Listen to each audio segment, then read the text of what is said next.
Hey guys, and welcome on into the next NHL offseason preview show. Today I'm going to be talking all about the Washington Capitals, taking a look at their draft picks and management, free agents, forwards, defensemen, and goaltending, as well as my offseason tasks for the Capitals heading into the offseason. The Capitals finishing first in the Eastern Conference last year with 111 points. And they were kind of in the running against Winnipeg for the President's Trophy for most of the season. And then Washington beating Montreal in the first round, but falling to the Carolina Hurricanes in 5 games in the second round. So Washington be looking to make some moves to try to make a deeper run next year. And Alex Ovechkin's future, why is he on the thumbnail? Some people might be asking when he is signed for next year. And there was rumors that this would be his last season. Then the Capitals said, no, he hasn't made any final decisions yet. And then there was translation issues with something that his wife said, and then again clarified that hasn't made any decisions. So this could be Ovechkin's final season, but then he could continue to play. So we just don't know. But he is the face of the Capitals, so he should be on the off-season preview show thumbnail. But we'll start here with the very first segment, which is draft picks and management. Chris Patrick, general manager. Spencer Carberry, Jack Adams winner as best head coach this past season. We'll be looking to have another good season this upcoming year. Capitals first round pick, they have their first. They have Boston second and Carolina's third, as well as their fourth and fifth, and then no sixth or seventh round pick for the Capitals this season. And when it comes to offer sheet capability, the Capitals can offer a player over $11,700,193, but they're limited otherwise below a player $4,680,076 due to not having their third round pick, and then they can't offer anybody below $2.3 million. So very not very offer sheet capable is the Washington Capitals, and I don't really think that they're really going to be in the running to offer sheet anybody, but you never know. Second segment is free agents for the Capitals, who have approximately $9,375,000 in cap space to work with this year.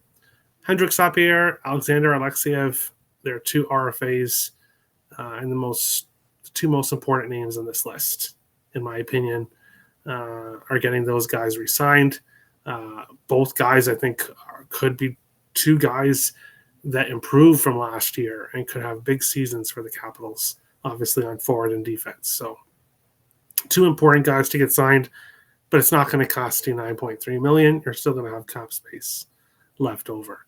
Nicholas Backstrom, of course, hasn't played for the Capitals in a few years. It sounds like he's going to sign. He is going to return to hockey, but he's going to sign overseas in his home country. Taylor Radish, Andrew Mangiapane, Anthony Beauvillier, I think could all find themselves on a different team. Maybe the Capitals re-sign one of them.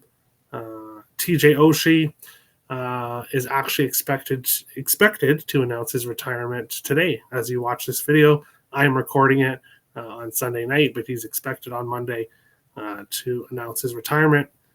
So there's that. And then Lars Eller and Ethan Bear, I think, could find themselves in different teams. Lars Eller could maybe be re-signed, but a lot of these Capitals players, especially Nicholas Backstrom and TJ Oshie, getting up there in age, obviously, and the Capitals starting to move on to the next, obviously, nucleus of players that will have them as a good playoff, a strong playoff team for years to come.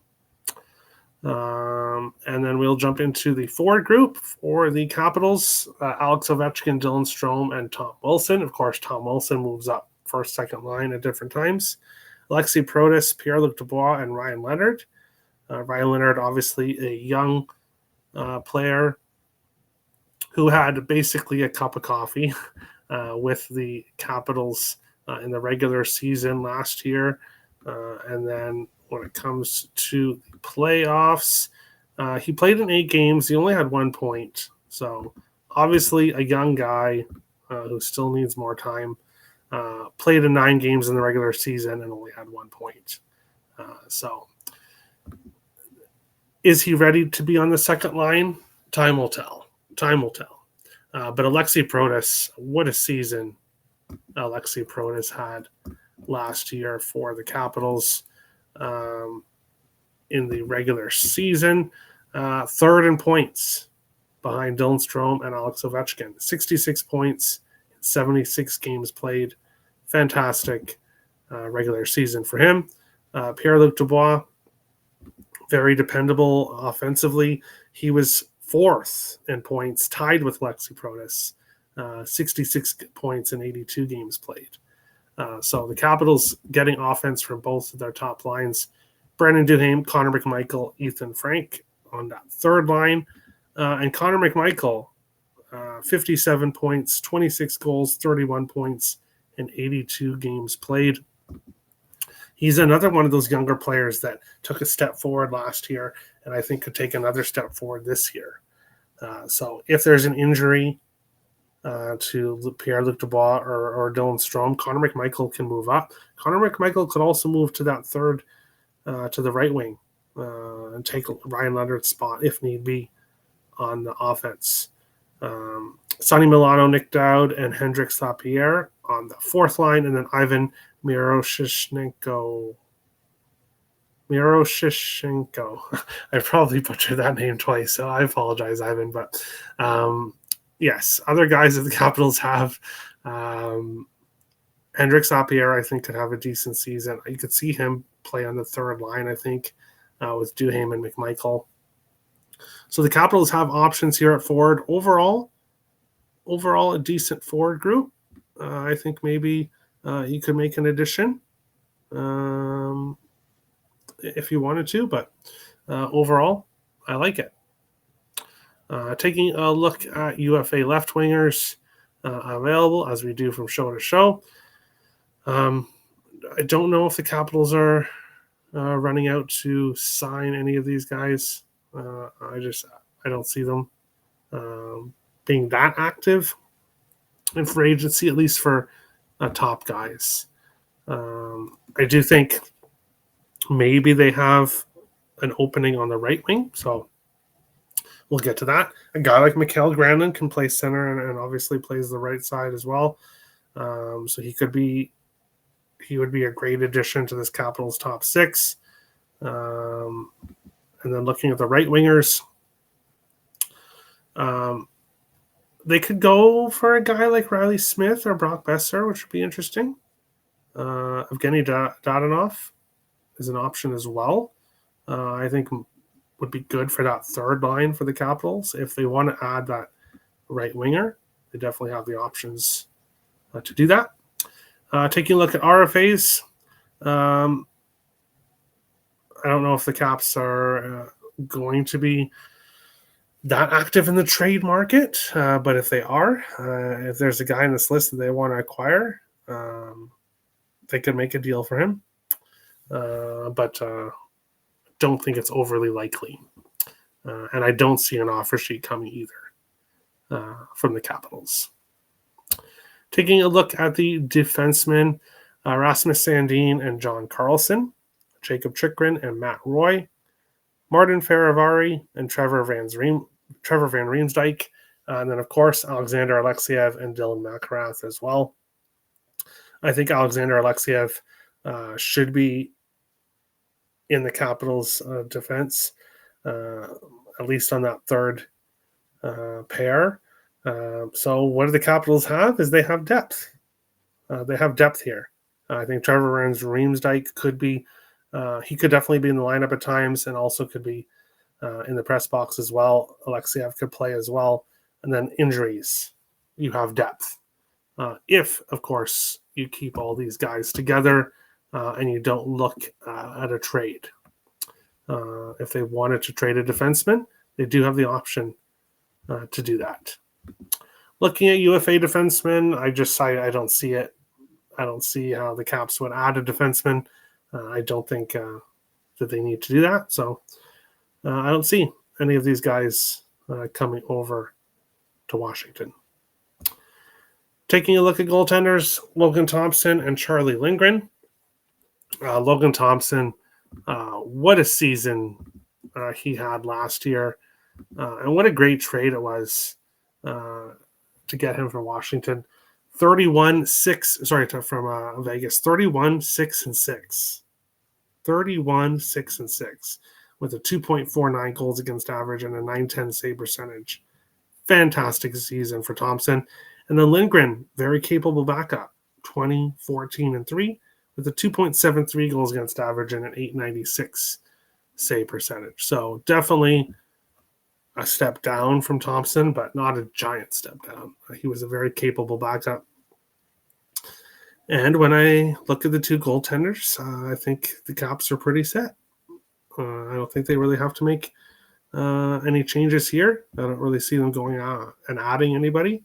I don't really see them moving either of those guys. It just doesn't really make sense to. So, unfortunately, none of these guys. I don't see the Caps going out and signing any goaltenders. So, I don't think this really applies to them. Of course, other teams on needing goalies, but I don't think the Caps are one of them. Of course, goaltending position can be wonky, but I don't think in this offseason they're looking at upgrading the goaltending.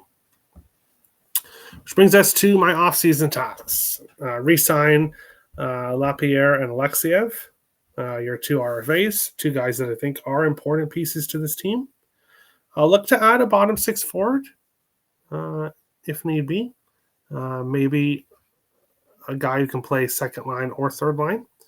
And then look to improve by trade if possible.